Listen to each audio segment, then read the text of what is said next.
नीलेश भाई, उन्हें किसी इंट्रोडक्शन की, किसी परिचय की ज़रूरत नहीं है। हमारे बाज़ार हों या दुनिया भर के मार्केट, इकोनॉमी की बात हो या बैंकिंग की, स्टॉक मार्केट की बात हो या कोई भी एसेट क्लास,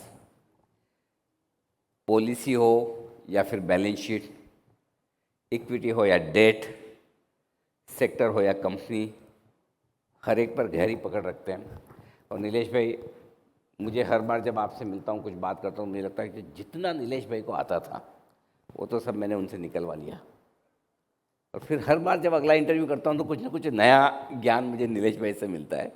तो आज है ना, मैंने डिसाइड किया कि वेल्थ क्रिएशन की इस समिट में मैं आपसे बहुत छोटे छोटे आसान वाले सवाल पूछूंगा। ज्ञान वाले सारे सवाल मैंने समझ लिए हैं। अब जाहिर सी बात है कि मंडे की इवनिंग में इतने सारे लोग यहाँ बैठे हैं और जो लोग हमें टीवी पर देख रहे हैं, सबकी इच्छा तो यही है, पैसा बनाना है, वेल्थ बनानी है। अब जो बेसिक सवाल हैं वो छोटे छोटे, सर क्या है कि मेरे पास पैसे नहीं हैं और फिर भी मुझे वेल्थ बनानी है। बहुत कम पैसे हैं लेकिन मुझे बहुत ज़्यादा वेल्थ बनानी है, इसका फॉर्मूला क्या है? थैंक यू अनिल भाई फॉर इनवाइटिंग अस। पिछले 2 साल से हमने किसी को रिटर्न बना के इक्विटी फंड में नहीं दिया है, बट फिर भी आपने हमें यहाँ पे बुलाया, शुक्रगुजार हैं। उम्मीद पर दुनिया कायम है। यस। दूसरी चीज, आप वॉरेन बफे को देखिए, वह भी ये कह सकते हैं कि कोई ज़्यादा पैसा लेके तो नहीं आए थे। 12 साल की उम्र में उन्होंने निवेश करना चालू किया और वो जिस तरीके से निवेश करते उन्होंने सबके साथ जाया किया है। इनफैक्ट किसी ने उनसे पूछा भी कि वॉरेन भाई, आपके बारे में तो इतना लोगों को पता है, बट क्या कोई ऐसी चाबी है जो आपने छुपा के रखी है, बिकॉज आपके जैसा दूसरा वॉरेन बफे पैदा नहीं हुआ। तो वॉरेन बफे ने खुद ने जवाब दिया कि मुझे जो आता है वो तो मैंने सबको बता दिया है, लेकिन हर किसी को जल्दी है रातों रात अमीर होने की। मेरा फॉर्मूला थोड़ा धीरे धीरे अमीर बनने का है। तो बस, अगर पैसा नहीं है तो भी कोई गलत बात नहीं है। आपको अवधि देनी पड़ेगी अपने निवेश को ताकि वो ग्रो हो सके। एंड हमें वॉरेन बफे थोड़ी बनना है, उसके 1% भी बन जाए तो बहुत है हमारे लिए। ठीक बात है। तो दूसरा सवाल मेरा इसी पे था। एक तो ये कि पैसे नहीं होने के बावजूद वेल्थ बन सकती है, दूसरा है कि क्या थोड़ी जल्दी नहीं बन सकती? मतलब इतना वाकई में, मतलब मैं इन्वेस्ट करूं और मेरी नेक्स्ट जनरेशन को उसका फ़ायदा मिले। मैं मेरी लाइफ में ही कुछ तो कुछ बड़ा करना चाहता हूं। सो इसके लिए अनिल भाई, संस्कृत में एक सुभाषित है, शनै पंथा शनै कंथा शनै पर्वत मस्तिके शनै विद्या शनै वित्तम पंचयात्नी शनै शनै। शनै पंथा, आप अपने घर से आईटीसी ग्रांड सेंट्रल आने के लिए निकले तो एक कदम में कितने लोग पहुंच गए थे? कोई उड़ के आया? नहीं, सबने एक एक एक एक कदम उठा के यहाँ पे पहुँचे। शनै कंथा, आपने जो शर्ट पैंट ड्रेस पहना है, क्या वो एक ही स्टिच पे बन गया था? अच्छे से अच्छा टेलर है, बट उसने कितने स्टिचेस लिए तब जाके आपका गारमेंट बना? शनै पर्वत मस्तिके, पहाड़ चढ़ना है तो एक एक एक एक कदम लेना पड़ता है। अनिल जी, आप हम पालीताना जाते हैं, कितने तपस्वी वहाँ पे मिलते हैं, कितने महाराज साहब मिलते हैं, तो उसमें से कितने लोग एक ही कदम पे पालीताना में दादा के पास पहुँच गए? सबने स्टेप्स उठाए। शनै विद्या, मैं एक ही पेज पढ़ता तो क्या मैं नॉलेजेबल होता? रोज पढ़ता हूँ तब जाके कुछ नॉलेज की गुंजाइश होती है। शनै वित्तम, धीरे धीरे पैसे बनाते हैं तो वित्त या वेल्थ बनती है। पंचयात्नी शनै शनै, सारी अच्छी चीजें धीरे धीरे ही होती है। सिर्फ हम जब बचपन में पढ़ाई करते तब तो हमें ज़रूर कहा था कि थोड़ा जल्दी जल्दी करो, बाकी हर चीज़ में वक्त लगता है। लेकिन एक चीज़ और जो वेल्थ क्रिएशन में लोग जानना समझना, क्या कोई ऐसा फॉर्मूला है नीलेश भाई कि कम रिस्क लेकर, मतलब रिस्क मुझे एफडी वाली हो और रिटर्न मुझे इक्विटी वाला मिले, ऐसा कोई फॉर्मूला है वेल्थ क्रिएशन का? अनिल भाई जैसे मिल जाएगा ना आपको बता दूंगा। अच्छा, अब ये बात तो हुई, चलिए कि आपने 2-3 फॉर्मूला बता दिए भाई कि इसमें समय भी लगेगा, धीरे धीरे भी बनेगा। लेकिन क्या होता है कि शुरुआत भी करते हैं, देखते भी हैं, चलिए आपको सुन रहे हैं, हमें देख रहे हैं, लोग पैसा लगाना शुरू करते हैं, लेकिन ये जो वॉलेटिलिटी है, उतार चढ़ाव, उसमें कॉन्फिडेंस मिल जाता है। क्योंकि आमतौर पर जो भी लोग इन्वेस्टमेंट करते हैं, स्पेशली वेल्थ के लिए इक्विटी की ज़रूरत है, होता ये कि जैसे आप शेयर खरीदते हैं या आपने फंड में भी पैसा लगाया, मार्केट गिर जाता है, जब आप एग्जिट करते हैं उसी के बाद बढ़ता है, तो फिर उनको ये लगता है कि ये वॉलेटिलिटी, इसको कैसे संभालें, इसका कोई फॉर्मूला है? सो इसके कई प्रकार हैं वॉलेटिलिटी को मैनेज करने के लिए।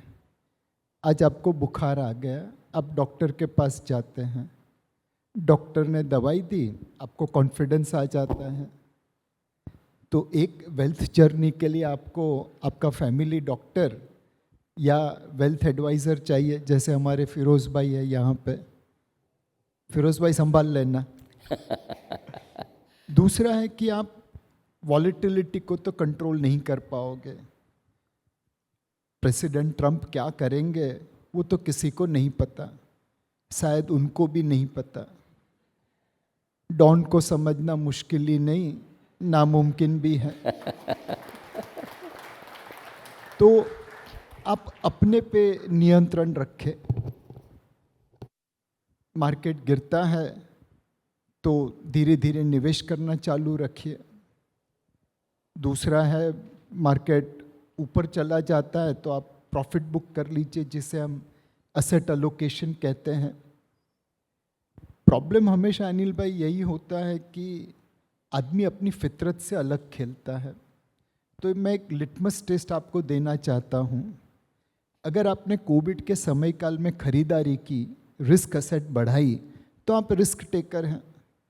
अगर आपने कोविड के समय में डर के मारे रिस्क असेट बेच दी, तो आप कंजर्वेटिव इन्वेस्टर हैं। और आपने कुछ नहीं किया, एसआईपी चालू रखी, तो आप एवरेज रिस्क टेकर हैं। अब आपको पता है आपने क्या किया, फिर उसके हिसाब से अपने असेट एलोकेशन को फॉलो करिए।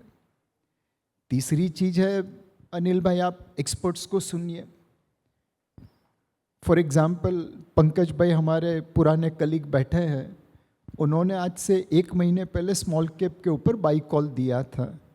एंड हम लोग एक पार्टी में मिले थे, तब भी उसने बोला कि नीलेश भाई स्मॉल कैप का बॉटम बन गया। मेरे शो में भी, और फिर आपके शो पे भी बोला, और फिर आपके मंथली कॉल पे भी बोला। Now you know he is an expert, he knows, तो आप उसको फॉलो कर सकते हैं। सो आपको जो अच्छा लगे, asset allocation, adviser, expert, Anil Singhvi का शो, जो आपको अच्छा लगे वो एक्सेप्ट कर लीजिए। और इसी क्रम में मनीष सोंथालिया साहब भी हैं। तो आज मैंने दिनशो सर के अलावा 2 खास एक्सपर्ट्स इसीलिए बुलाए हैं, मनीष जी और पंकज जी। ये दोनों एक्सपर्ट मेरे शो पर सबसे पहले और एकदम सही समय पर आकर स्मॉल कैप के बारे में बोली। तो मुझे इतनी रिलीफ मिली, क्योंकि हमारे दर्शक जितने हैं सबके पास स्मॉल कैप शेयर ही हैं। अगर किसी ने गलती से लार्ज कैप या मिड कैप लिए भी, तो भी वो स्मॉल कैप हो गए। तो इसलिए हमने सोचा कि जब ये लोग स्मॉल कैप पे इतने बुलिश हुए हैं, तो आज इन्हीं को बुलाना चाहिए। तो आज आप दोनों भी आए, थैंक यू सो मच। अच्छा, एक चीज़ और है, जो वेल्थ क्रिएशन में जनरल में डूज एंड डोंट्स पे आज आपसे बात कर रहा हूँ, क्योंकि बाकी मार्केट के आउटलुक और इस पर सब हम बातचीत करते रहते हैं। एक तरीका ये है कि एक बढ़िया म्यूचुअल फंड की स्कीम लें, डाइवर्सिफाइड पोर्टफोलियो बनाएं और उससे वेल्थ बनाने की कोशिश करें। दूसरा तरीका है कि कुछ ही शेयर खरीदें, लेकिन बड़ी क्वांटिटी में खरीदें और बड़े लंबे समय के लिए। कौन सा तरीका सही है? सर, क्रिकेट का बल्ला मेरे हाथ में दो तो मैं ब्रेट ली के सामने खड़ा रह पाऊंगा? और वही बल्ला आप सचिन तेंदुलकर के हाथ में दो तो वो उसे वानखेड़े स्टेडियम में बाहर फेंक देगा। तो बल्ला काम का नहीं है, बल्लेबाज कौन है वो काम का है। अगर आप में क्षमता है तो जरूर डायरेक्टली इन्वेस्ट करिए। एज अ म्यूचुअल फंड मेरे पास साइज़ है तो मेरी फ्लेक्सिबिलिटी कम हो जाती है। मेरे पास सेबी के रिस्ट्रिक्शंस है, मैं ओपन एंडेड स्कीम चलाता हूँ तो मेरी रिस्क टेकिंग एबिलिटी भी कम रहती है। आप डायरेक्टली निवेश करेंगे रिसर्च करके तो आपकी रिस्क टेकिंग क्षमता ज़्यादा होगी, जाहिर है आपका रिटर्न भी अच्छा होगा। और आज भी हम लोग कई ऐसे निवेशकों को मिलते हैं अनिल भाई जिन्होंने डायरेक्ट निवेश करके काफ़ी अच्छा रिटर्न बनाया है, म्यूचुअल फंड से भी अच्छा रिटर्न उन्होंने बनाया है। बट कितने लोग तेंदुलकर जैसे बल्लेबाजी कर सकते हैं? अगर आप बल्लेबाजी नहीं कर सकते तो बेहतर है कि म्यूचुअल फंड के जरिए निवेश करिए। कई लोगों को ये लगता है कि शुरुआत में थोड़ी ट्रेडिंग कर लें, थोड़े पैसे इकट्ठे हो जाए, उसके बाद इन्वेस्ट करेंगे, क्योंकि इनिशियली लाइफ में सबके पास पैसे की कमी रहती है। और मुझे याद है नीलेश भाई, शुरुआत आपके करियर की शुरुआत में आपने भी शायद इस तरह के कोई अगर आपके किस्से हैं तो थोड़ा सुनाएं। तो क्या ये तरीका ठीक है कि थोड़ा पैसा ट्रेडिंग करके बना लें? वैसे मनोज कुमार साहब बैठे हैं, उन्होंने रिसर्च निकाली कि 93% नहीं बनाते, तो क्या मैं वो 60% में हो सकता हूँ जो बनाते हैं? और दूसरा एक, अगर मैं बना के फिर इन्वेस्टमेंट करूँ तो क्या दिक्कत है? सो जब मैंने अपने कारकिर्दी की शुरुआत की थी 90 के दशक में, तो बाज़ार में अभूतपूर्व तेजी आई थी। मुझे लगा ट्रेडिंग करके पैसा बनेगा, और भगवान का शुक्रगुजार हूँ कि पहले ही झटके में इतना ज़ोर से मार पड़ी कि ज़िंदगी भर की अकल ठिकाने पे आ गई। ट्रेडिंग करके पैसा बनाना बहुत मुश्किल है। एक बार हम लोग फ्लेम इंस्टीट्यूट पूना गए थे, वहाँ पे राधाकिशन दमानी जी आए थे। शायद पूरे विश्व में उनके जैसा कोई ट्रेडर नहीं है। अच्छा। सिर्फ भारत नहीं, पूरे विश्व में। और एक बच्चे ने उनसे पूछ लिया कि मुझे आपके जैसा ट्रेडर बनना है तो कैसे बनूं? तो उसने कहा, देख बेटा, मैंने अपने बच्चों के लिए भी डीमार्ट खड़ी की है, उनको भी ट्रेडिंग में नहीं आने दे रहा हूँ। क्या बात है। तो ट्रेडिंग करके पैसा बनाना, आप तकदीर के बहुत धनी होने चाहिए। जब भी लॉटरी की टिकट खरीदे लगनी चाहिए, इनाम मिलना चाहिए। ऐसी तकदीर है तो ट्रेडिंग करिए, नहीं तो फिर रहने दीजिए। तो इतनी मेहनत क्यों करना है, फिर तो सीधा लॉटरी खरीद ले। प्रिसाइज। अच्छा, एक चीज़ और है कि जैसा आपने कहा भी कि ट्रेडिंग हर किसी के एक और चीज़ अनिल भाई, पहले तो ट्रेडिंग करके शायद भी सक्सेस मिल जाता था, बट अब आप जब ट्रेडिंग कर रहे हैं, आपके कंपटीशन किसके सामने है?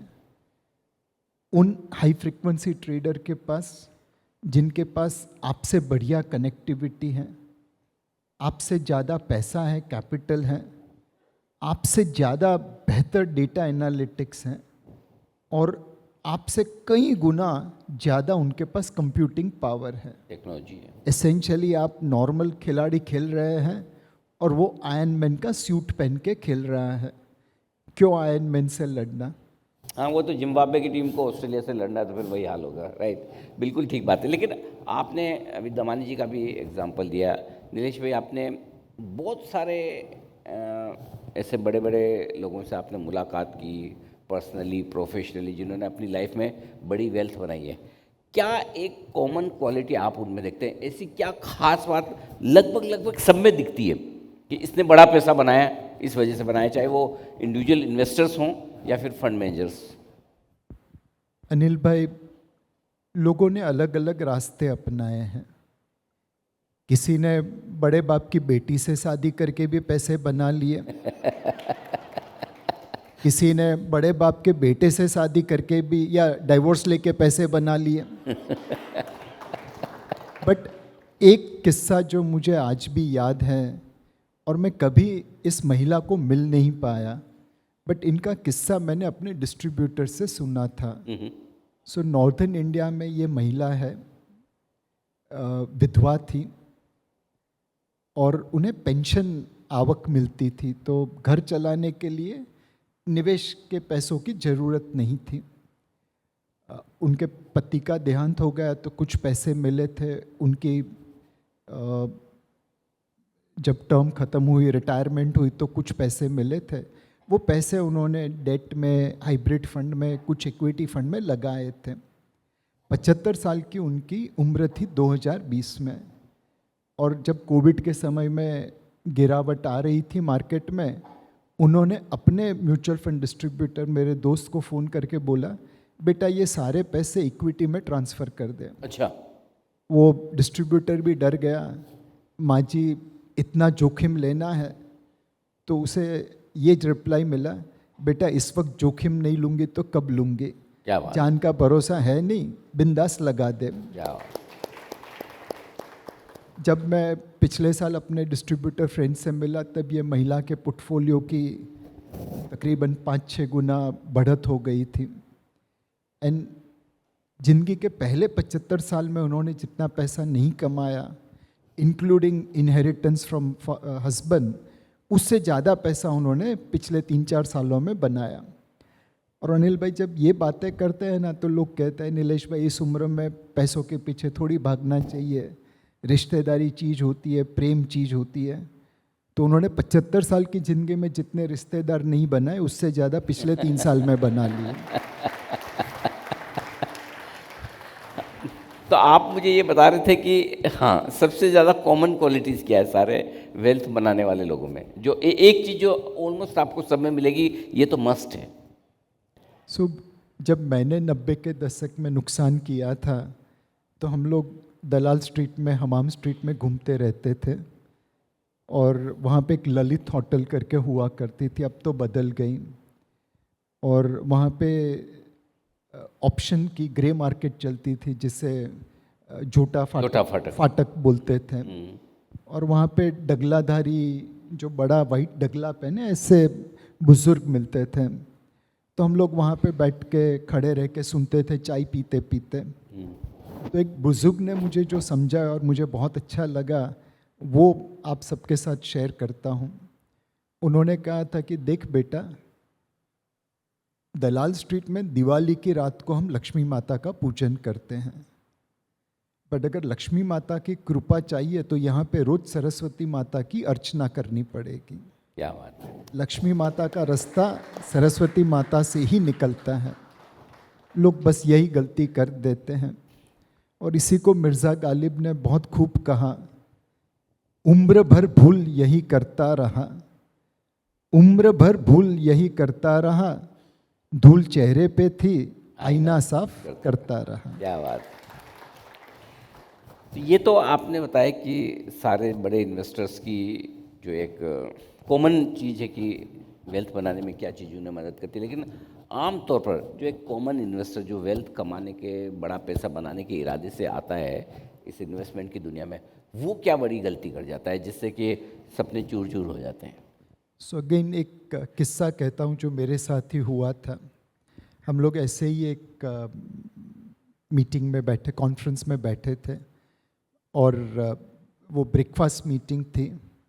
तो दूर कॉर्नर से एक बुज़ुर्ग खड़े हुए, उन्होंने कहा, शेयर बाजार जुगारनो अड्डो है, शेयर बाजार जुए का अड्डा है, मैंने फाइनेंस मिनिस्टर को बोल दिया है शेयर बाजार बंद कर दे।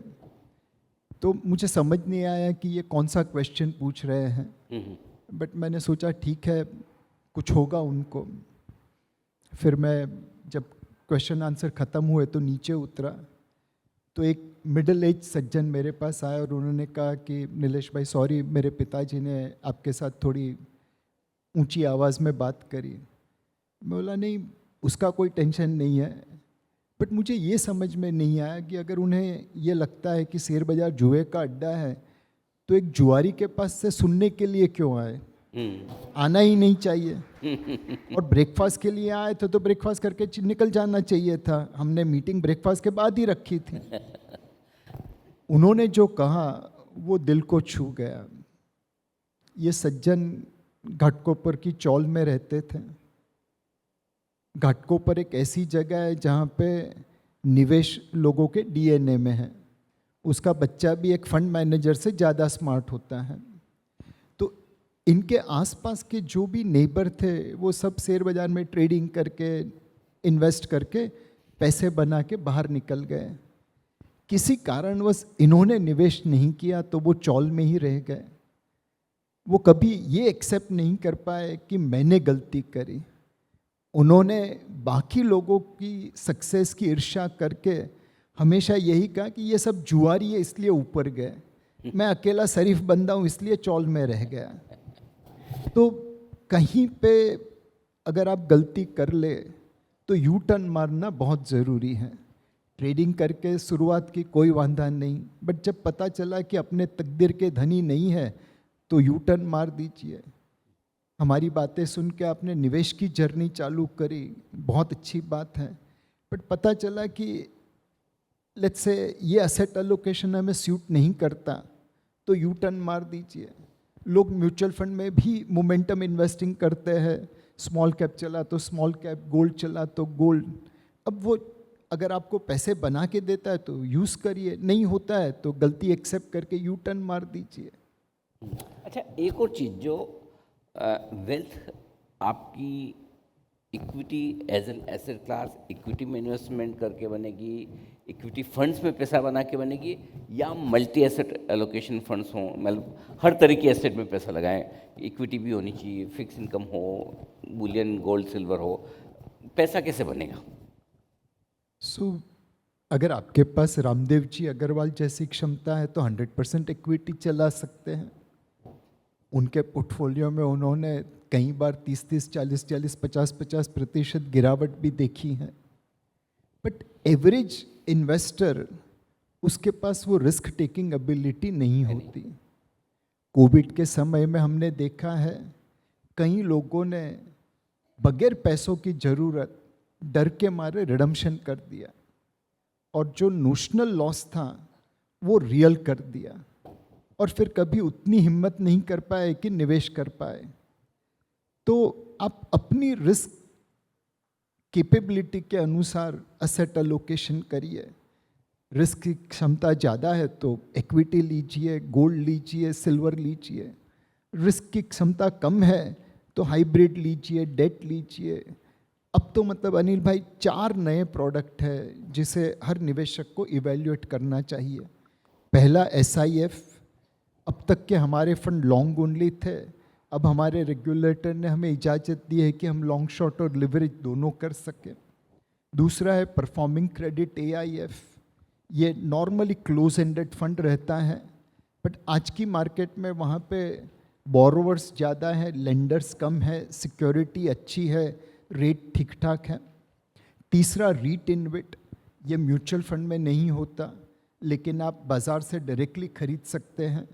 पिछले 3 साल का रीट इन्विट इंडेक्स का रिटर्न 13.5% से ऊपर है, तो रियल एस्टेट लेने की जगह पे आप रीट इन्विट ले सकते हैं। और चौथा ग्लोबल इन्वेस्टिंग, अब हमारी लिमिट पूरी हो चुकी है म्यूचुअल फंड में, बट गिफ्ट सिटी के जरिए, LRS के जरिए आप बाहर निवेश कर सकते हैं। तो REIT InvIT, SIF, performing credit AIF और गिफ्ट सिटी के फंड, ये चारों को आप अपने पोर्टफोलियो में ज़रूर ध्यान दीजिए। आपने ग्लोबल इन्वेस्टिंग की बात की, तो नीलेश भाई, क्या आपको लगता है कि आपके और मेरे लाइफ टाइम में कभी ऐसा समय आएगा कि जैसे हिंदुस्तान के करोड़ों इन्वेस्टर्स है इस वक्त डटकर FIs का मुकाबला कर रहे हैं, जितनी सेलिंग आती है एब्जॉर्ब हो जाती है, कभी हम इतने बड़े हो जाएंगे कि हम भी जाकर दूसरे देशों में पैसा लगाएंगे और वहाँ के न्यूज़ एंकर ये बोलेंगे, देखिए आज हमारे बाजारों में बड़ी तेज़ी होने वाली है, भारत की FIs आकर हमारे यहाँ पैसा लगा रही है। उम्मीद पे दुनिया कायम है। दुबई में रियल एस्टेट बाइंग में भारत और भारतीय नंबर 1 स्थान पे है। लंदन की मार्केट में भी हम कम नहीं हैं। एंड आज मतलब 2 मिनट और लूँगा। इतिहास कहता है कि भारत सोने की चिड़िया था, बट वर्तमान में तो हम कस्तूरी मृग बने हैं। हमारी तिजोरी में कितना सोना है वो किसी को नहीं मालूम। 25,000 टन, 40,000 टन, किसी को नहीं मालूम। 125% से ज़्यादा GDP का सोने और चांदी में निवेश है। किसी न किसी दम उसे मोनेटाइज करेंगे और ग्लोबल इन्वेस्टमेंट करेंगे। जिस दिन वो किया उस दिन अनडाउटेबली दुनिया की मार्केट हमारा इंतज़ार करेगी, और हमारे लिए वो ज़रूरी भी है। हमारे 3 नेबर हैं, चाइना, पाकिस्तान, बांग्लादेश। अगर उनके साथ कभी कुछ तकरार हो गई तो बाहर जो पैसा रखा है वही सेफ रहेगा। दूसरा, बिजनेस डाइवर्सिफिकेशन। हमारे यहाँ पे बहुत सारी अच्छी कंपनी है, बट फिर भी कई ऐसी कंपनी है, सेक्टर है जो भारत में उपलब्ध नहीं है।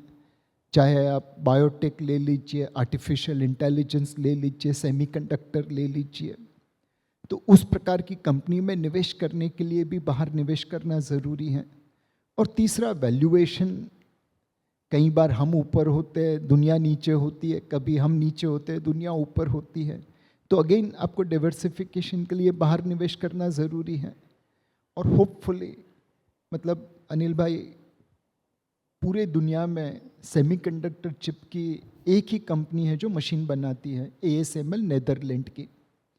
अगर भारतीयों ने वहाँ पे निवेश किया होता, 10-15% ओनरशिप होती, हमारा कोई बंदा उसके बोर्ड पे बैठा होता, तो हो सकता है आज मशीनरी देने में हमें प्रायोरिटी मिल जाती। तो बाहर निवेश करना ज़रूरी है, अपने पोर्टफोलियो के लिए, अपने देश के लिए भी।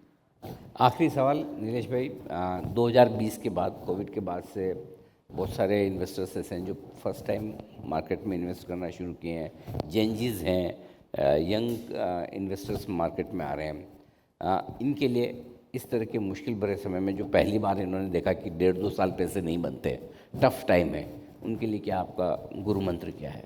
मतलब अगेन लाइटर वेइन में ही सही, परिंदे शुक्रगुजार है पतझड़ के भी दोस्तों, परिंदे शुक्रगुजार है पतझड़ के भी दोस्तों, सदा बहार होती तो तिनके कहाँ से लाते। क्या बात है। Thank you so much Nilesh भाई, बहुत बहुत धन्यवाद। पतझड़, सावन, बसंत, बहार, तो बस पतझड़ के बाद बसंत बहार आने की तैयारी में है, आपको इंडिकेशन दिए नीलेश भाई ने। थैंक यू सो मच, बहुत बहुत शुक्रिया आपका।